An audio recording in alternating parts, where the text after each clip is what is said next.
అదే RTV app వార్తల్ని క్షణాల్లో చదివే అవకాశం ఉంటుంది. ఒక న్యూస్ పేపర్, ఒక టెలివిజన్ ఛానల్ మీ చేతుల్లో ఎప్పుడూ ఉంటాయి. మన పవన్ కళ్యాణ్ గారు మన విజయనగరం పోర్టులో కాకినాడ పోర్టులో సార్ షిప్ సీజ్ చేయమన్నారు. మరి ఈరోజు చంద్రబాబు నాయుడు గారిని కలుస్తున్నారు. దాని మీద అభిప్రాయం ఏంటండి? ఆంధ్రప్రదేశ్ రాష్ట్ర ఉప ముఖ్యమంత్రి వారు పవన్ కళ్యాణ్ గారు ప్రాణాలకి తెగించి అక్రమ బియ్యాన్ని, అంటే పేద ప్రజలకి ఆహారంగా వాడుకోవాల్సినటువంటి బియ్యాన్ని అక్రమంగా విదేశాలకు ఎగుమతి జరుగుతుందనే సమాచారం తెలుసుకుని ఆయన ప్రాణాలనొడ్డి సముద్రం మధ్యలోకి వెళ్లి ఒక మంచి ప్రయత్నం చేయటం మనస్ఫూర్తిగా అభినందిస్తున్నాం పవన్ కళ్యాణ్ గారు వ్యక్తిగతంగా. ఎందుకంటే ఒక మంత్రిగా, ఈ ఆంధ్రప్రదేశ్ రాష్ట్రానికి ఒక మంత్రిగా, ఆయన శాఖ కాకపోయినప్పటికి కూడా, ఆయనది పంచాయతీరాజ్ శాఖ మంత్రి అయినప్పటికి కూడా, ఆయన శాఖ కాకపోయినప్పటికి కూడా ప్రజల ఆస్తి ఈ రకంగా దోపిడీ జరుగుతుందని అరికట్టడం కోసం, పట్టుకోవటం కోసం ఆయన చేసిన ప్రయత్నాన్ని ఎవరైనా అభినందించాల్సిందే. కాబట్టి ఆ ప్రయత్నంలో అనుమానాలు ఉన్నాయి, చాలా అనుమానాలు. ఆ అనుమానాలు వారు ఏం చెప్తున్నారంటే, నన్ను అసలు సముద్రంలోకి వద్దన్నారు, పోర్ట్ వాళ్ళు నాకు సహకరించలేదు, పోర్ట్ వాళ్ళు లోపలికి రానివ్వలేదు, పర్మిషన్ ఇవ్వలేదు, అలాగే నాకు షిప్లోకి ఎక్కడానికి కూడా పర్మిషన్ ఇవ్వలేదు, షిప్లోకి రానివ్వలేదు అని ఆయన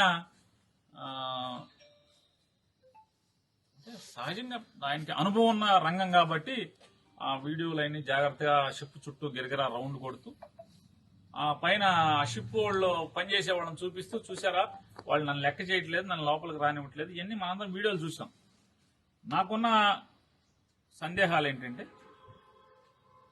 మంచి ప్రయత్నమే కానీ అంత అనుమానాలు లోపభూయిష్టంగా ఉంది, అన్ని అనుమానాలకు కనబడుతున్నాయి.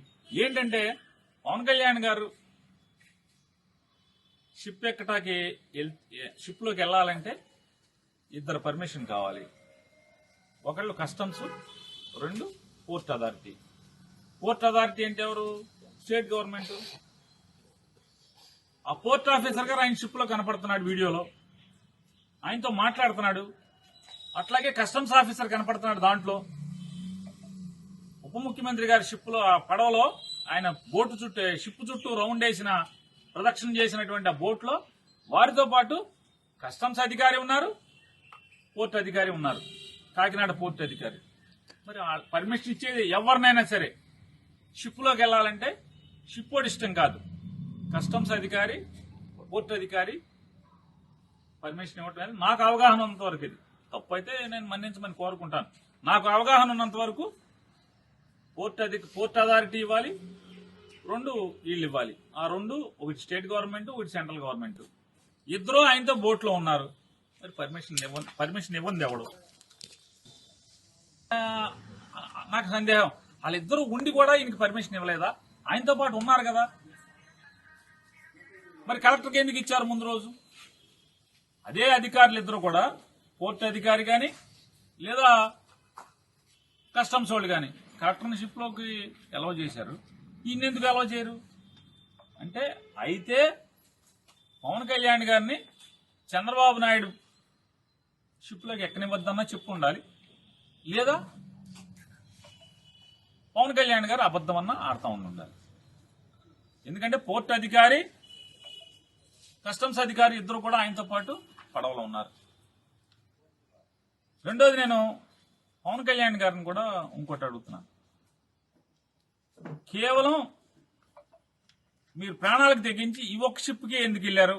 దాని చుట్టే రౌండ్ కొట్టారు, దీన్నే సీజ్ ద షిప్ అని ఎందుకన్నారు? నేను అంటున్నాను, వెళ్ళి చూడరా అని అడుగుతున్నాను.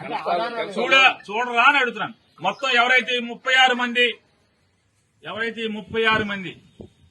స్టెల్లాలో ఎక్స్పోర్ట్ కోసం షిప్ తెచ్చుకున్నారు స్టెల్లాని 36 మంది ఎక్స్పోర్టర్లు. ఆ 36 మంది మాట్లాడుతున్నారు కాకినాడలో. ఏమండి మేము చిన్న వాళ్ళమండి, మా దగ్గరికి వచ్చి 35,000కి 3,000 ఎక్కిచ్చింది అక్కడ, మాది అదని ఇదని మా దాని గురించి మాట్లాడుతున్నారు. అసలు 42,000 షిప్ మొత్తం ఒకటే తీసుకెళ్తున్నాడు వాళ్ళ ఇయ్యంకుడు, ఆర్థిక శాఖ మంత్రి ఇయ్యంకుడు. ఆ షిప్ లోకి వెళ్ళి చూడరా, ఈ షిప్ మీద నిందేశారని వాళ్ళు ఎవరు నిందేశారని వాళ్ళు చెప్తే అదే అన్న కళ్ళు కనపడవన్నా, ప్రతిపక్షం దగ్గర తెరలు ఉంటాయి. ప్రతిపక్షం ఏంటే ఇప్పుడు నాకెవడో సమాచారం చెప్తే మీ 2 పేపర్లో ఒక పేపర్ విలేకరి, మీ 10 ఛానల్లో 2 విలేకరులు నాకు చెప్పారు. కాకినాడ అంతా ఇట్లా వాళ్ళందరూ 36 మంది ఎక్స్పోర్టర్స్ ఎవరైతే షిప్ తెచ్చుకున్నారో స్టెల్లా అని వాళ్ళు మాట్లాడుతున్నారండి. ఆ షిప్ ఎందుకు చెక్ చేయరు, దాంట్లో కూడా ఉన్నాయి కదా అని చెప్పి అన్నారు. అది కనపడదా వినపడదా అని అడుగుతున్నాను. అంటే ఇప్పుడు నేను మాట్లాడేదే కంప్లైంట్ గా తీసుకోండి అంటున్నాను. అదే సార్ నాని గారు అరే నేను చెప్పారు, నానే నాకు చెప్పింది నేను విన్నాను. అదే సార్ నువ్వు నీ నిజాయితీ నిరూపించుకో. అదే సార్ మీ మాట అరే ప్రకారం నీ గవర్నమెంట్ సేవని- అక్కడికి వెళ్ళింది అనుకోండి సార్, అక్కడ వాళ్ళు ఏమి లేకపోతే అదే ఏమి లేకపోతే ఏమవుద్ది అంటే అక్కడ ఏమి లేకపోతే ఏమవుద్ది అలాగే ఏమి లేకపోతే ఏమవుద్ది మీ మాట ఎవరో మీ విలేకరు ప్రభుత్వం చెప్పారు. వెళ్ళింది ఏమవుద్ది అనుకోండి సార్. ఏమవుద్ది మరి లేదనుకోండి సార్, ఇప్పుడు అలాగా ఏమి లేవు అనుకోండి. అలాగా మరి ఎందుకు వెళ్ళారు? ఇప్పుడు ఎవరో మీరు ఎందుకు వెళ్ళారు? ఎలాగో ఉన్నారన్నారు సార్. కలెక్టర్ ఎందుకు వెళ్ళారు? రమణ నువ్వు TV5 ఉద్యోగం చేసినంత మాత్రం ఊరికేదో మాట్లాడితే అట్టగా ఊరినే కాదు సార్. నువ్వు వచ్చావు, నన్ను అడిగావు, నేను చెప్తున్నా. అడిగే దాంట్లో ఏమన్నాను, స్టెల్లా అనే షిప్ దగ్గరికి ఏదో కంప్లైంట్ వచ్చి వెళ్ళారు కదా, అట్లాగే ఇది కూడా కంప్లైంట్ ఎందుకు వెళ్ళరని అడుగుతున్నా. అదే సార్ మీది బేస్ చేసుకుని వెళ్ళొచ్చా సార్ అంటున్నాను సార్. వెళ్ళమనే చెప్తున్నా అదే కదా. సార్, అదే నాని గారి మాట. ప్రభుత్వం ఒక వ్యవస్థ, ఎన్నో పోలీసు వ్యవస్థకి లేకపోతే నిఘా వ్యవస్థలకి ఎన్నో కంప్లైంట్లు వస్తాయి, వెళ్ళి చెక్ చేయరా అంటున్నా. అదే సార్ మీ బేస్ చేసుకుని వెళ్ళొచ్చా సార్ అంటున్నాను సార్. చర్చ- అంతేగాని రేపొద్దున మళ్ళీ వాళ్ళు ఎవరో చెప్పారు నాది ఎలా అని అంటే అంటే ఎవరో విలేకరులు చెప్పారు అన్నారు కదా సార్. అది దాని బేస్ ఎందుకు వెళ్ళరు? చేసుకుని కదా సార్. మీరు అలాగే మీరు బందర్లో విలేకరులు, మీరు కలెక్టర్లకి పోలీసులకి ఫోన్ చేస్తే అక్కడ పేకాట జరుగుతుంది, ఇక్కడ పేకాట జరుగుతుంది, అక్కడ గంజాయి జరుగుతుంది అంటే పోలీసులు పరిగెత్తరా? వెళ్తాను. వెళ్తారు సార్. కాదు, నువ్వు అక్కడ గంజాయి పట్టుకు తీసుకురా అని అంటున్నారా? అన్నారు సార్, అదే మరి మీరు అడిగేది అదే కదా. మిమ్మల్ని అలాగే బేస్ చేసి వెళ్ళొచ్చా సార్ అన్నారు సార్. అదే అన్నారు. నేనదే చెప్తున్నా. మీకు మీ విలేకరులే కాకినాడ నుంచి నేను మాట్లాడితే నాతో చెప్పారు వాళ్ళు మేము ఆన్లైన్ సార్ ఇలా మాట్లాడతారు. జరుగుతుంది. అనకపోతే అలా కాదండి, నిఘా వ్యవస్థలు ఏం చేస్తాయి? మీ ప్రతిపక్షం అక్కడ మీ ఏం పార్టీ మాట్లాడతారు? ఆయిల్ ఖర్చులు ఇవ్వాలా? నేను బోటుకి ఆయిల్ ఖర్చులు ఇవ్వాలా? ఏంటి నాకు అర్థం కాలేదు మీ భాష. మీ ఛానల్ ఇప్పుడు తప్పేం లేదు, మీరు విశ్వాసంగా ఉండండి ఛానల్కి. కానీ నేనన్నా ఆ షిప్ మీరు శీలాన్ని పరీక్ష చేసుకోవాలి కదా అన్నా. మేము నిజాయితీగా ఉన్నాం, నిష్పక్షపాతంగా ఉన్నాం, ఎవరికైనా చట్టం ఒకటే మా ప్రభుత్వంలో అని చెప్పి మీరు చూపించాలి కదా అని అన్నాను. మీరు వెళ్ళాలి కదా, ఎందుకు వెళ్ళరు అని అడుగుతున్నాను. ఈ మాట నాకు ఆ కాకినాడ వాళ్ళు చెప్పారు, కాకినాడ నుంచి మీడియా మిత్రులు చెప్పారు, వేరే వాళ్ళు చెప్పారు. నేను మిమ్మల్ని అడుగుతున్నాను, వెళ్ళండి, మీ శీలాన్ని నిజాయితీగా నిరూపించుకోండి. కెన్స్టార్ దగ్గరికి ఎందుకు వెళ్ళరు? కెన్స్టార్ ఒకడే కదా మొత్తం. దాంట్లో ఏమీ లేవని ఎవడన్నా సర్టిఫికేట్ ఇచ్చాడా? ఇప్పుడు ఒక చోట 2 లారీలు పార్క్ చేసి 2 లోడింగ్ జరుగుతుందండి ఎక్స్పోర్ట్ కి. ఒక లారీ మీద ఎవడో చెప్పాడు, అక్కడికి వెళ్ళాక 2వ లారీని చూడరేంటి? చూడరా అని అడుగుతున్నాను. చూడాలి కదా. అంటే దీంట్లోకి వెళ్ళలేదు సార్, దాంట్లోకి వెళ్ళాలి అదే తప్పు అంటున్నా. అదే తప్పు మాట్లాడుతున్నారు మీరు. మీ ఈ డ్రామా మాట్లాడొద్దంటున్నా. నా ప్రశ్న, మీరు పోర్ట్ అధికారి, కస్టమ్స్ అధికారి ఇద్దరు మీ షిప్ లో ఉన్నారు. పర్మిషన్ ఇవ్వనోడు ఎవడో అన్నా ఇవ్వలేదు. మరి ప్రభుత్వం ఏం చేస్తుంది? ఇవ్వని వాళ్ళని, పర్మిషన్ ఇవ్వని వాళ్ళని, ఈ రాష్ట్ర ఉప ముఖ్యమంత్రికి షిప్ లోకి వెళ్తాకి పర్మిషన్ ఇచ్చేది ఇద్దరు. షిప్ కాదు పర్మిషన్ ఇచ్చేది. సెంట్రల్ గవర్నమెంట్ కూడా అరే permission నిజాం ఇవ్వాలి శర్మ, సార్. ఇది ఇది పిచ్చి మాట్లాడాలి మాటలు, సార్. ఊరికే ఏదో పిచ్చి మాటలు మాట్లాడబాక. మీ ఓనర్ గారు బాగా మెచ్చుకుంటాడులే. అలాగే ఆయన సార్. టీటీడీ ఆడవాళ్ళు ఉన్నాళ్లే. కాదు సార్, సెంట్రల్ గవర్నమెంట్ దేవుడి పర్మిషన్ భజనలో ఉన్నాడు కానీ ఆయన తీసుకుంటారు వదిలే, దేవుడి భజనలో ఆయన ఉన్నాడు సీరియస్ గా. నిన్ను చూడలే కానీ ఇప్పుడు ఎన్ని అడిగామని ఎన్ని చూడలే. ఈ స్టెల్లా పేరు కాకుండా ఇంకోటి కెన్స్టార్ అని ఒకటి ఉంది సముద్రంలోనే. ఆ కెన్స్టార్ దగ్గరికి మీరు ఎందుకు ప్రదక్షిణ చేయలేదు? దాని దగ్గరికి వెళ్ళి ఆ కెన్స్టార్ ని సీజ్ ద షిప్ అని ఎందుకు అనలేదు? I will talk to the central government అని అక్కడికి వెళ్ళి ఎందుకు అనలేదు? అన్నారు. ఎందుకు అనరంటే ఈ స్టెల్లాలో అసలు ద్వారంపూడి చంద్రశేఖర్ రెడ్డి కానీ వాళ్ళ తమ్ముడు కానీ ఎవడ బియ్యం లేవు. మీరు ఎవడో మీకు చెప్పాడని పరిగెత్తుకెళ్లారు. సరే మీ ఇష్టం, దాన్ని ఎంక్వైరీ చేయండి. మీరు సీజ్ చేస్తారో మీ చేతనం చేయండి. ఏబిఎన్ రాధాకృష్ణ గారేమో సీజ్ చేసే అధికారం ఎవరికి లేదు. బియ్యం అనేది స్మగుల్ గూడ్స్ కాదు. స్మగుల్ గూడ్స్ ఉంటే మాత్రమే షిప్ లో కస్టమ్స్ వాళ్ళు సీజ్ చేసే అధికారం తప్పితే ఇంకెవరికి లేదు. అది బియ్యం స్మగుల్ గూడ్స్ కాదని ఆంధ్రజ్యోతి రాధాకృష్ణ గారు కొడుతున్నాడు టీవీలో. మరి ఏంటి ఈ డ్రామా ఏంటి, ఈ సినిమా ఏంటి, ఎవరిది డ్రామా? రాధాకృష్ణ గారిది డ్రామానా, పవన్ కళ్యాణ్ గారిది డ్రామానా, చంద్రబాబు నాయుడుది డ్రామానా? ఎవరిది డ్రామా ఇది? ఆ కెన్స్టార్ జోలికి ఎందుకు వెళ్ళరు? ఇవాళ ఇది ఇంకా ఈ స్టెల్లా అనేది నేను ఎవరినో నాకు కాకినాడకు సంబంధించినటువంటి మీ 2 పేపర్లు 10 ఛానల్స్ ఉన్నాయి కదా, దాంట్లో ఒక 2-3 ఛానల్స్ విలేకరులతో మాట్లాడాను.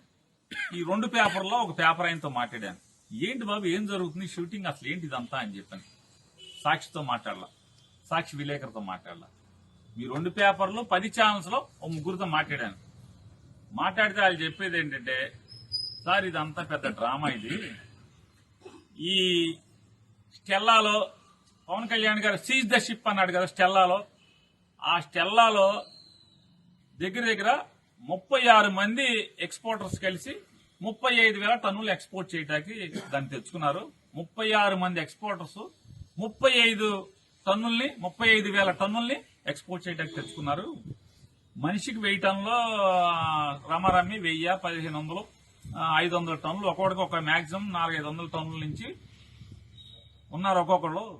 ఇప్పటికి ఒక 3,000 టన్నులు లోడ్ అయింది, ఇంకా 32,000 టన్నులు లోడ్ చేయాలి. కానీ కెన్స్టార్ అని ఉంది. అసలు సినిమా అక్కడ ఒకే వ్యక్తి, ఒకే ఎక్స్పోర్టర్ 42,000 టన్నులు బియ్యాన్ని ఎక్స్పోర్ట్ చేస్తున్నాడు. ఈ 2 అక్కడ లంగరేసి ఉన్నాయి, 2 లోడ్ అవుతున్నాయి. ఆ కెన్స్టార్ కి మాత్రం వెళ్ళరు. ఈయన కెన్స్టార్ కి ఎందుకు వెళ్ళరంటే, ఆయన సీను అని చెప్పని సాక్షాత్తు ఆంధ్రప్రదేశ్ రాష్ట్ర ఆర్థిక శాఖ మంత్రి వియ్యంకుడు కోడలు తండ్రి వేల్పూర్ సీను ఏదో అంత నాకు వాళ్ళే చెప్పారు. ఆ పేర్లన్నీ కూడా తగిలింది నాకు. వేల్పూర్ సీను ఈ రాష్ట్ర ఆర్థిక శాఖ మంత్రికి వియ్యంకుడు. అతను ఒక్కడే 42,000 టన్నులు ఒకే షిప్ మొత్తం ఇది 35,000, 36 మంది 35,000 టన్నులు 36 మంది లోడ్ చేసి బయటికి ఎక్స్పోర్ట్ చేస్తున్నారు. నైజీరియానే అక్కడికి వెళ్తుందంట ఆ వేల్పూర్ సీనుది. ఆ వేల్పూర్ సీను ఒక్కడే 42,000 టన్నులు ఎక్స్పోర్ట్ చేస్తున్నాడు. ఏ దాంట్లో ఉన్నవా? దాంట్లో లేవా అంటున్నా. దాంట్లో దొంగ బియ్యం లేవా? పీడీఎస్ బియ్యం లేవా? దాంట్లో చూసారా? చూడరా? ఏ వేల్పూర్ సీను అయితే మన కళ్ళకి గంతలు కట్టేసుకుంటారా? అంటే గుర్రానికి కళ్ళకి గంతలు కడతారు, రోడ్డు ఎంబటి వెళ్ళాలి, అటు ఇటు చూడకూడదని. అట్లా చంద్రబాబు నాయుడు గారు ఏమన్నా గంతలు కట్టాడా? అసలు మిమ్మల్ని షిప్లోకి పర్మిషన్ ఇవ్వకుండా ఆపిన వాళ్ళు ఎవరు? పర్మిషన్ ఇవ్వకుండా ఉన్నది 2, అంటే పర్మిషన్ ఇచ్చేది 2. ఆ 2 మీతో బోట్లో ఉన్నారు. మరి ఎందుకని పర్మిషన్ ఇవ్వలేదు? వాళ్ళ మీద చర్య అంతే. మరి ప్రభుత్వం ఎంక్వైరీ చేయాలి కదా. ఈ రాష్ట్రానికి ఉప ముఖ్యమంత్రి తర్వాత ముఖ్యమంత్రి రానని పర్మిషన్ ఇవ్వకుండా జిల్లా కలెక్టర్నేమో పర్మిషన్ ఇచ్చి పంపిస్తారా? ఈయన్నేమో పర్మిషన్ ఇవ్వకుండా ఆపేస్తారా? అంటే కరేపాకు లాగా వాడుకుని ఎలక్షన్లు వాడుకుని వదిలేస్తారా? ఏంటిదంతా ఈ తంతు? మీరు కెన్స్టార్ దగ్గరికి ఎందుకు వెళ్ళరు? నేను పవన్ కళ్యాణ్ గారు నేను వారిని రిక్వెస్ట్ చేస్తున్నాను. మీరు నిజాయితీగా దమ్ముగా ప్రాణాలకు తెగించి సముద్రంలోకి వెళ్లారు కదా, కెన్స్టార్ మీద కూడా వెళ్ళండి. జిల్లా కలెక్టర్ గారిని కూడా అడుగుతున్నాను, మరి కెన్స్టార్ ఎందుకు చూడలేదు కలెక్టర్ గారు? దాన్ని కూడా ఇన్స్పెక్ట్ చేయాలి కదా. అంటే ఆర్థిక శాఖ మంత్రి ఈఎం కూడా అయితే ఎవరికి షిప్ కనపడదు, తెరలు ఉంటాయి. ఒకే షిప్ లో ఒకే మనిషి ఈయంకుడు 42,000 టన్నులు షిప్ మొత్తం నింపి పంపిస్తున్నాడు. దాంట్లో లేవా? పీడీఎస్ బియ్యం, రేషన్ షాప్ బియ్యం దాంట్లో లేవా? ఎతకరా? దాంట్లో ఎందుకు ఎతకరు? కాబట్టి ఇందులో నిజాయితీ అంటే నా ప్రశ్నలకు సమాధానం చెప్పండి. నేనైతే అతను నిజాయితీగానే వెళ్ళాడు, పాపం ఏదో పట్టుకుందామని వెళ్ళాడే అని అనుకుంటున్నాను. కానీ ఇవన్నీ ప్రశ్నలు, సందేహాలు. షిప్ లోకి వెళ్లాలంటే పర్మిషన్ ఇవ్వాల్సిన వాళ్ళు 2 ఆయనతో పాటే ఉన్నారు. ఇది వెళ్ళనివ్వడం ఎవడు? రాష్ట్ర ప్రభుత్వం, కేంద్ర ప్రభుత్వ అధికారి 2 కలిసి ఇవ్వాలి. 2 అక్కడే ఉన్నారు ఆయనతో పాటు షిప్ లో. వాళ్ళు ఎందుకు ఎవరు వెళ్ళనివ్వలేదు? కలెక్టర్ని ఎందుకు వెళ్ళనిచ్చారు? 2 కెన్స్టార్కి ఎందుకు వెళ్ళరు మీరు? స్టెల్లా దగ్గరికి స్టెల్లా చుట్టే రౌండ్ కొడతారు, షూటింగ్ ఎందుకు చేస్తారు? కెన్స్టార్కి కూడా వెళ్ళాలి కదా. చంద్రబాబు గారు వెళ్ళొద్దన్నాడా? సమాధానం చెప్పాలి, ఖచ్చితంగా చంద్రబాబు గారు చెప్పాలి, ఉప ముఖ్యమంత్రి గారు కూడా సమాధానం ఖచ్చితంగా చెప్పి తీరాల్సినటువంటి అవసరం. ఎందుకంటే మీరు ఎవరిని ఏమారుద్దాం అనుకుంటున్నారు? ఇది నిజాయితీ కూడినటువంటి మీ పర్యవేక్షణ, మీ రైడా, మీ పట్టుకునే ప్రయత్నమా, లేదా కేవలం ఏదో జరుగుతుంటే దాన్ని జగన్మోహన్ రెడ్డి గారికి బురద రాద్దామనే, విషం చిమ్ముదామనే? సమాధానం చెప్పాలి కదా. ఇందులో జగన్మోహన్ రెడ్డి గారికి ఏం సంబంధం? ఆయన ఎవరో చెప్తారు అరబిందో అనేది, అరబిందో వాటా. అసలు మీరు వెళ్ళింది ఎక్కడికి? Anchorage port. Anchorage port owner ఎవరు? రాష్ట్ర ప్రభుత్వం. మీరు వెళ్ళిందేమో యాంకరేజ్ పోర్టులోంచి. యాంకరేజ్ పోర్ట్ ఎవరిది? అరబిందోలో వాటా. అరబిందో వాళ్ళకి వాటా ఉంది యాంకరేజ్ పోర్టులో. ఈ పిచ్చి మాటలేంటి? ఎవరిని మోసం చేద్దామని? డీప్ సీ మన మామూలుగా మీరు వెళ్తే బెర్త్ మీదకి వచ్చేస్తుంది కదా. అరబిందోకి వాటా ఉన్న పోర్ట్ అయితే, కాకినాడ పోర్ట్ అయితే. మీరు వెళ్ళిందేమో యాంకరేజ్ పోర్ట్ కదా. యాంకరేజ్ పోర్ట్ ఓనర్ ఎవరు? రాష్ట్ర ప్రభుత్వం కదా. ఎందుకు ఇదంతా? ఈ ప్రశ్నలన్నింటి కూడా అర్థం కాని, ఎవరికి అర్థం కావు. ఇదో బ్రహ్మ పదార్థం. చెప్పాల్సింది చెప్పరు, సందేహాలు ఉంటాయి. ఆ రౌండ్ కొడతాం ఏంటి? ఎందుకు వెళ్తలేదు షిప్లోకి? ఎందుకు వెళ్ళలేదు?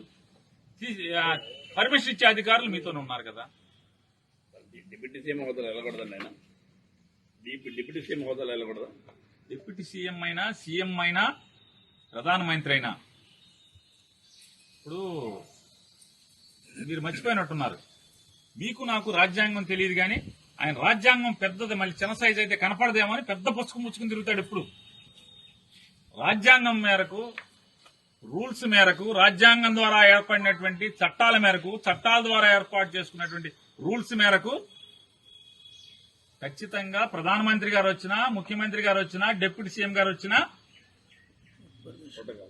పర్మిషన్ ఇవ్వాల్సింది షిప్లోకి, విదేశాలకు సంబంధించిన షిప్లోకి పర్మిషన్ ఇవ్వాల్సింది పోర్ట్ అధికారి, కస్టమ్స్ అధికారి. ఆ ఇద్దరు పర్మిషన్ ఇస్తేనే లోపలికి వెళ్ళాలి. రెండు షిప్లు బియ్యం ఉన్నాయని చెప్తున్నారు. మీ వాళ్ళు ఎవరన్నా చూసారు? ఆధారాలు ఉన్నాయి. ఈయన అంటున్నాను, వెళ్ళి చూడరా అని అడుగుతున్నాను. చూడరా అని అడుగుతున్నాను. మొత్తం ఎవరైతే 36 మంది స్టెల్లాలో ఎక్స్పోర్ట్ కోసం షిప్ తెచ్చుకున్నారో స్టెల్లాని, 36 మంది ఎక్స్పోర్టర్లు. ఆ 36 మంది మాట్లాడుతున్నారు కాకినాడలో. ఏమండి మేము చిన్న వాళ్ళమండి, మా దగ్గరకు వచ్చి 35,000కి 3,000 ఎక్కిచ్చింది అక్కడ, మాది అదని ఇదని మా దాని గురించి మాట్లాడుతున్నారు. అసలు 42,000 షిప్ మొత్తం ఒకటే తీసుకెళ్తున్నాడు వాళ్ళ ఇయ్యంకుడు, ఆర్థిక శాఖ మంత్రి ఇయ్యంకుడు. ఆ షిప్ లోకి వెళ్ళి చూడరా. ఈ షిప్ మీద నిందేశారు. మరిన్ని వీడియోస్ కోసం ఛానల్ ని సబ్స్క్రైబ్ చేయండి. లేటెస్ట్ అప్డేట్స్ కోసం వాట్సాప్ ఛానల్ ని ఫాలో అవ్వండి. అండ్ లింక్ డిస్క్రిప్షన్ లో ఉంది.